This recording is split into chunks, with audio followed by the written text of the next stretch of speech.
，CK，多謝你。好少船公司咧會即係有個廣東話嘅，即係好親切嘅導遊同我哋每日去hiking 啦，或者係嗰啲 Zodiac Cruise 嗰啲廣東話嘅探險隊員。咁其實呢個係我哋香港人嘅自豪嚟嘅。係。咁即係都係啲嚟南極玩嘅香港朋友俾翻嘅反饋。係。咁其實呢一個行業最早有所謂嘅講中文嘅探險隊員，就係我哋香港人。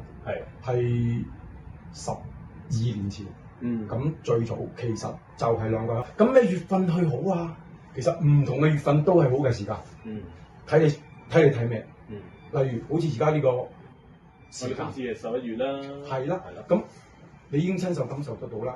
見到佢哋喺度啲企鵝歡聲笑語，喺度做咩？拍拖啦。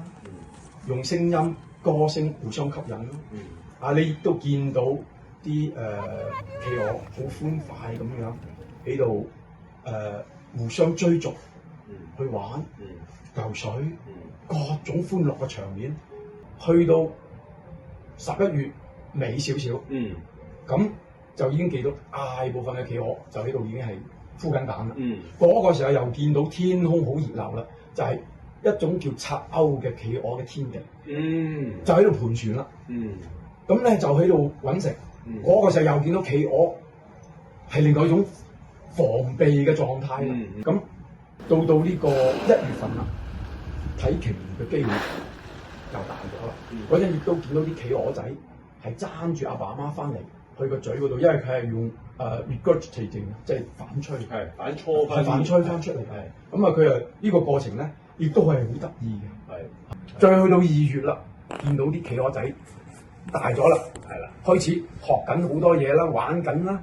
要褪毛啦，佢要換一陣防水嘅毛啦先咯。你見到佢毛茸茸嗰種樣咧，好可愛啦。所以其實每一個月份咧都係好時光，睇下你中意睇咩。如果你想睇晒所有嘢嘅，咁當然你就勤力啲。所以咧，我就話南極真係一次睇唔晒。你喺南極等大家嚟一齊開心。多謝你，司機。感謝，大家咁話。